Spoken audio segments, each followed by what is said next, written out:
예, 1주차 세 번째. 이게 세기가 힘드네. 예, 1주차의 세 번째고.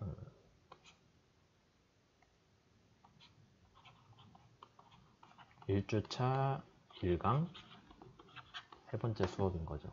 세 번째 영상인 거죠. 다 합쳐서 75분을 맞추려면은 15분짜리가 한 5번 정도 들어가야 되거든요. 그러니까 한 4개에서 5개 정도로 구성될 거예요. 그러면은 여기까지 하고, 그 다음에 뒤에 유체역학 잠깐 얘기하면은 첫 번째 수요일치 수업, 수요일 맞죠 지금? 수요일 수업이 끝나는 거죠. 여러분들이 진도는 알아서 잘 찾아주세요. 그래서 여기서 할 거는 기술적 글쓰기라고 했는데 사실 대단한 건 아니고, 저 여러분들 아마 1학년인가? 2학년인가? 그때 글쓰기 따로 배울 텐데, 배웠던 것 같은데, 네, 거기에서 이제 좀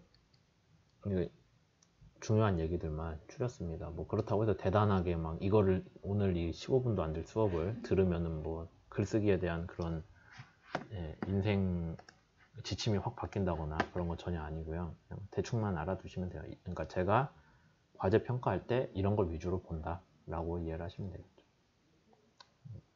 기술적 글쓰기라는 게 그래서 글쓰기의 기술에 대한 얘기가 아니라 그냥 공학적인 아니면 기술 관련, 공학 및 기술 관련 내용을 글쓰기 하는 거다라고 알아두시면 됩니다.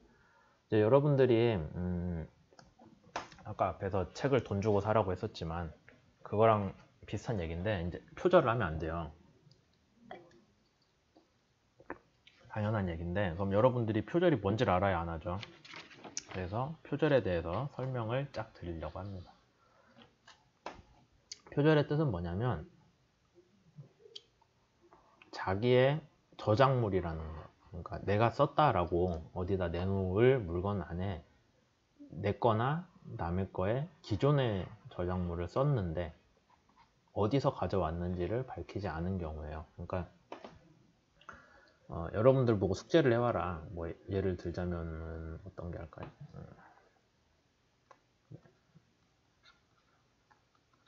요새 한참 뉴스에 나오는 LNG 추진선의 뭐 기술에 대해 기술을, 저 이런 거 좋아하는데, 발전 방향을 조사를 하라고 했어요. 그러면은 LNG 추진선의 기술 발전, 그러니까 앞으로 LNG 추진선이 어떻게 될지를 조사라고 하면 좀 그렇고, 기술 발전 방향을 써와라. 뭐 여러분들이 적당히 예측을 해가지고 써와라 라고 하면 여러분들이 제일 처음에 어떻게 해요? 네이버나 구글에 가가지고 LNG 추진선을 먼저 타이핑을 하죠. 그 다음 뒤에 한 칸 띄고 기술 띄고 발전 뭐 그런 식으로 쓸 거예요. 저걸 그대로 써서 나오면은 제일 처음에 있는 문서나 아니면 제일 처음에 나온 PDF를 열어가지고 거기에서 내용을 읽지도 않고 그대로 컨트롤 C를 해가지고 과제에다가 컨트롤 V를 하고, 그 다음에 한글로 하죠. 주로 한글 제일 첫 장에다가 충남대 마크를 받고 여러분들 학번이랑 이름을 밑에 써가지고 숙제입니다 하고 짠하고 되잖아요. 그러면 제가 사이버 캠퍼스 접속해서 과제를 뭐 이렇게 타이핑을 해서 쓰는 것보다 빠른 시간 안에 여러분들이 과제를 끝낼 수가 있습니다. 근데 제가 그런 걸 바라고 과제를 내진 않잖아요. 세상에 내는 사람이, 그러니까 저 과제 내려면은 뭐 생각도 해보고 이 정도면 되겠지 해서 내는데, 과제를 내는 사람이 과제를 낼 때 생각한 것보다 여러분들이 과제를 해서 내는 그 시간이 더 짧으면 그건 좀 뭔가 문제가 있는 거잖아요. 그런 상황에 대해서 얘기를 하고 있는 거예요. 그러면 어떤 상황에서 문제가 되냐? 기술 발전 방향을 여러분들 보고 조사해서 들고 오라고 한 건데, 그러니까 방향을 여러분들 나름의 생각으로 쓰라는 거예요. 그렇게 했는데 남의 거를 썼죠. 남이 써놓은 저작물을 활용을 했어요. 그냥 뭐 활용하는 것까지는 괜찮아요. 왜냐면 여러분들이 그냥 머릿속에서 맘대로 생각해가지고 뇌피셜로 요래요래 해가지고 LNG는 뭐 이렇게 될 거고, 뭐 사실 그렇게 하면 그건 전혀 기술적 글쓰기가 아니잖아요. 여러분들의 뇌피셜로 구성되어 있다면 썩 좋은 말은 아니지만,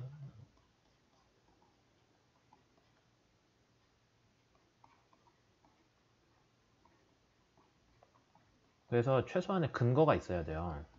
그럼 근거가 뭐냐? 당연히 남이 쓴 글이죠. 그러니까 남이 쓴 글을 근거로 하는 건 당연한 얘기인데, 그거를 썼으면은 누가 어디서 얘기를 했다라고 그걸 확실히 알려줘야 돼요. 그냥 그거 아니라 은근슬쩍 내가 쓴 것처럼, 내가 만든 것처럼. 근데 그게 어느 정도에까지 문제가 되냐면은 단순한 문장 자체를 내 것처럼 써도 문제고 아이디어를 내 것처럼 해도 문제예요. 그러니까 그 그릇이랑 그 안에 들어있는 거랑 둘 다가 내 거가 오리지널이 아니라면은 남의 거 어디서 가져왔다라고 써야 된다는 얘기가 되죠. 그 다음에 어디서 가져왔다라고 썼는데 그게 정확히 어딘지를 모르게 쓰는 거예요. 제가 문장을 막 이렇게 한 1000단어 정도짜리 글을 써놨는데 거기에 참고했다고 했지 내 1000단어짜리 글에 어느 부분이 남의 거에서 베껴왔다, 남의 거에서 인용을 했다 라고 정확히 씁시다. 인용을 해왔다라고 밝히지 않으면 그것도 표절이에요. 그 다음에 여러분들이 그냥 남의 것만 그대로 들고 와가지고 남의 것만 그대로 들고 와가지고 내 글처럼 썼다. 표절이에요. 그것도. 그러니까 여러분들의 오리지널 아이디어가 들어가야 되는 건이면은 그게 주가 돼야 되는 거지. 남의 거 내용을 모아와서 그걸로 이렇게 짜깁기를 해가지고 누더기를 만들어 오는 거는 그거는 사실 숙제라고 보긴 좀 그렇죠. 그런 상황이고. 그 다음에 요거는 좀 말이 어려운 건데 LNG 관련해서 이렇게 있었어요. 기술 발전 방향을 여러분들한테 처음 주어진 숙제긴 하겠지만 만약에 찾아보면은 뭐 우리나라 산업통상자원부 같은 데서 저런 거 조사했겠죠. 그럼 그걸 쓴 사람이 있을 거 아니에요.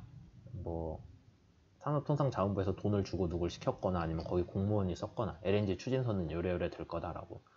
그러면 그 사람들도 어디서 조사를 해왔겠죠. 그럼 여러분들은 그 사람이 중간에 쓴 산업통상자원부에서 정리한 글이 아니라 그 원본을 인용을 해야 돼요.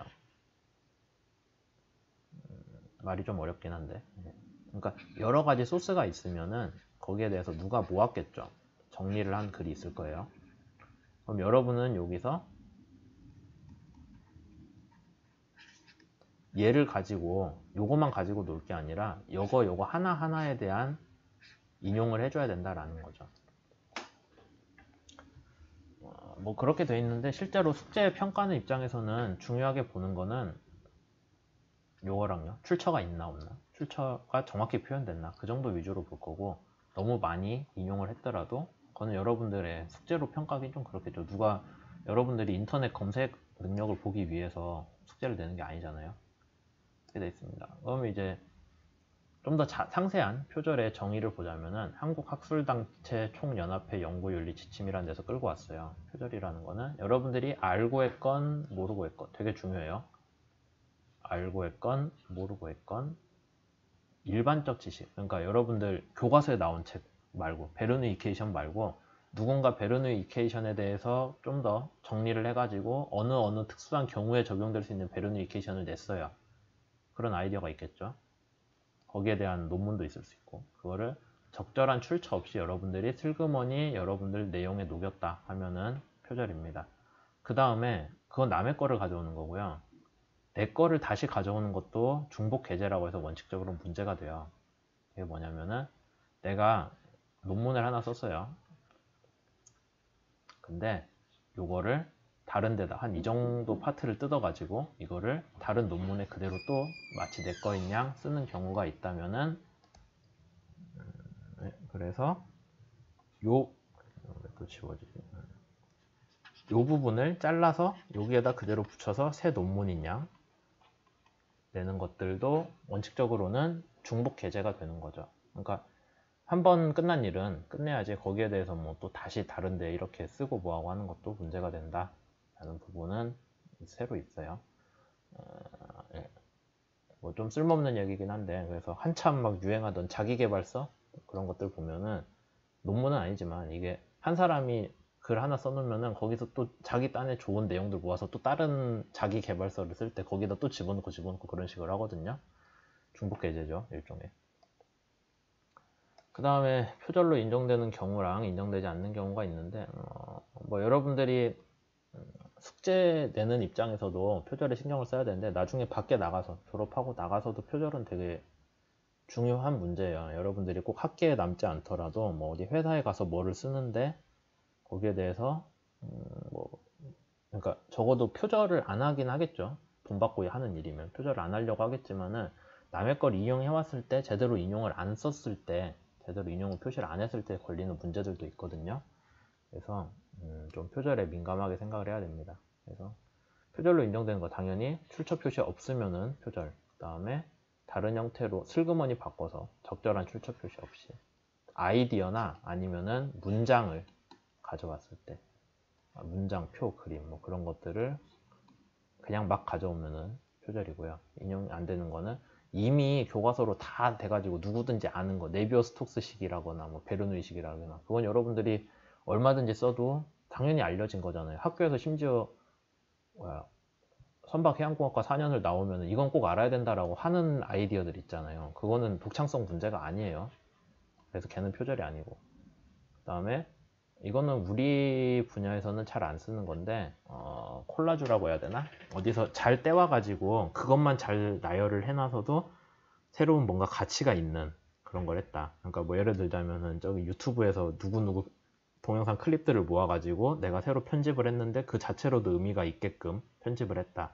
그럼 표절이 아니라 재생산이 되는 거죠. 그럼 참고 문헌은 어떻게 표시를 해야 되냐? 뭐 건마다 달라요.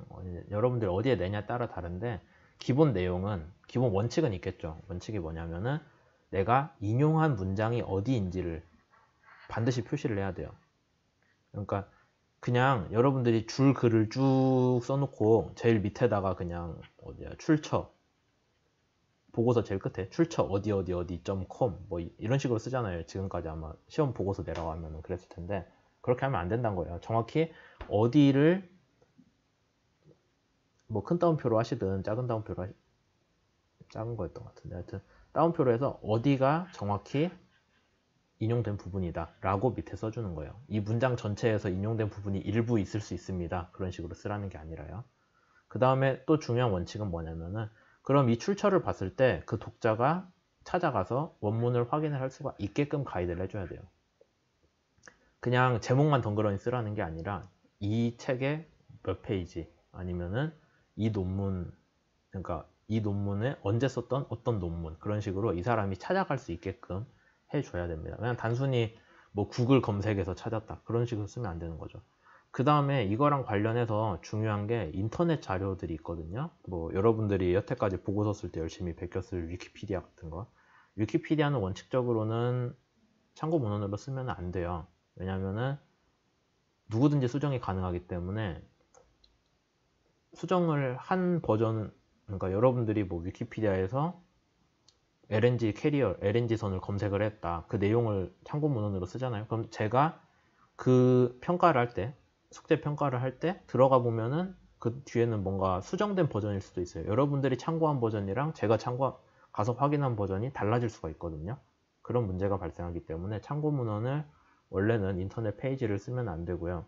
쓰겠다고 하면은 몇 월 며칠 날 검색을 했을 때 라고 시간을 정해주거나 아니면은 DOI라고 해가지고 인터넷 고유 부호가 있거든요. 페이지에 대해서 이걸 적어줘요. 웹사이트가 아니라 이걸 하면은 제가 그걸로 찾아가면 그때 그 버전이 떠요.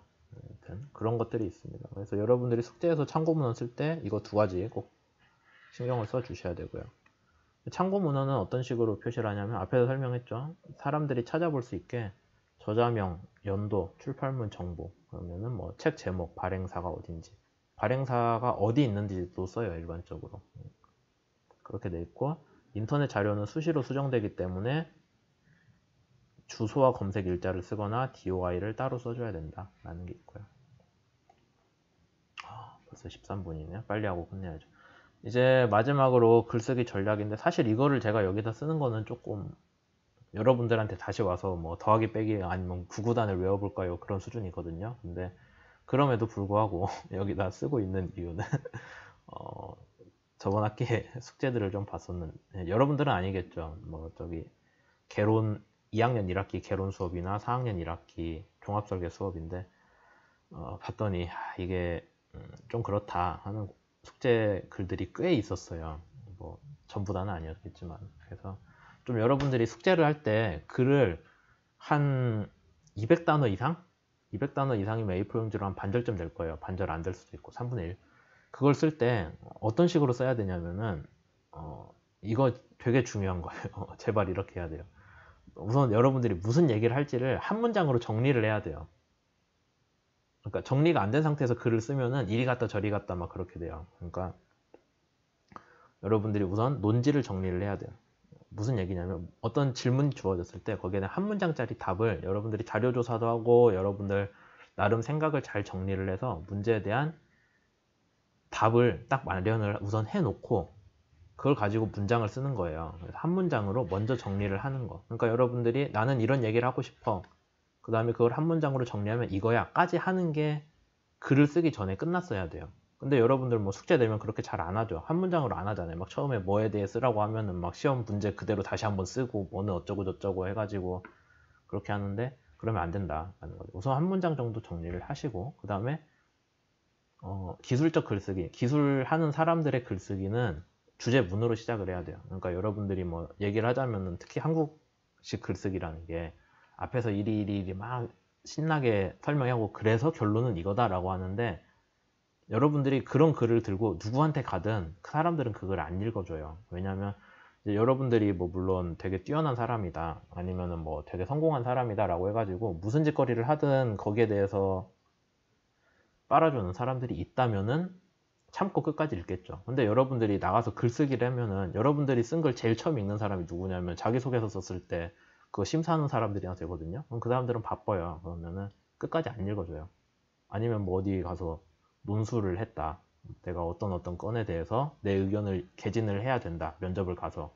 그러면은 그 사람들 끝까지 안 들어줘요. 첫 문장에서 여러분들 생각이 정리가 되어야 아, 이 사람 생각은 이거구나 라고 그 사람들이 듣고 이해를 하고 그 뒤에 여러분들이 술술 푸는 말을 따라온단 말이에요. 주제문을 정하는 게 그래서 되게 중요합니다. 그 다음에 글을 쓸 때 주제문으로 시작을 하셔야 돼요.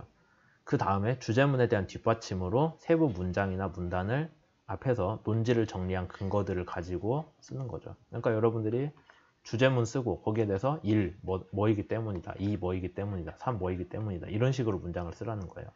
1, 2, 3이기 때문에 주제다 라고 쓰는 거는 아무도 안 읽어줘요. 여러분들이 나중에 크게 성공한 다음에 그러면 상관없겠지만 지금은 그러면 안 돼요. 그 다음에 정말 중요한 게 다시 읽기인데 저도 글 하나 쓰라고 하면은 뭐 어디 논문을 쓴다 아니면은 여러분들 뭐 어디에다 글을 써서 내야 된다라고 하면은 못해도 한 3-4번은 읽어봐요. 3-4번도 그냥 앉은 자리에서 읽는 게 아니라 한번 쭉 읽어보고 이상한 데 없네 하면 다음날 다시 읽고 그래요. 완전히 잊어버린 다음에. 그런 식으로 해야 새로 봤을 때 어색한 부분이 있는지가 보이거든요. 근데 여러분들 되게 숙제 내라고 하면 그렇게 안 하죠. 시간 뭐 11시 59분 돼가지고 사이버 캠퍼스 켜놓고 거기다가 타이핑 쭉 해가지고 막 오타가 있는지 없는지도 모르겠는데 빨리 해놓고 내고 그냥 끝 그러잖아요. 그렇게 하면 평가하는데 별로 안 좋아요. 그러니까 어색한 부분이 있는지 여러분들이 스스로 좀 차근차근 읽어보세요. 그래서 뭐 당연한 얘기를 막 당연하게 다시 여러 번 풀어 쓰고 그런 게 의외로 한 번 쓴 글은 꽤 많아요. 한 번 검토한 글에는. 그래서 그런 것들 주의를 해서 여러분들이 숙제를 내야 되는 건이 있다면은 좀 글쓰기 연습을 하는 셈 치면서 같이 해주세요. 제가 봤을 때 뭐 다른 학교들도 비슷해요. 공대생들이 글쓰기를 되게 못하거든요. 그러니까 못한다는 게 필요성을 느끼는데 못하는 것보다는 그냥 나는 이건 내 일이 아니야. 그러니까 문과 애들이 수학은 내 일이 아니야 라고 안 하는 것처럼 이과 애들은 글쓰기는 내 일이 아니야 라고 안 해요. 근데 글쓰기라는 게 결국에는 내 생각을 남한테 얘기를 하려면 글쓰기가 제대로 돼야 되거든요. 말하기도 그렇지만. 그러니까 그런 것들을 좀 여러분들이 몇 없는 숙제 기회에서라도 숙제를 하면서라도 그 기회들을 좀 살려가지고 차근차근 잘 하려는 그런 생각을 해줬으면 좋겠습니다. 자르고 갈게요.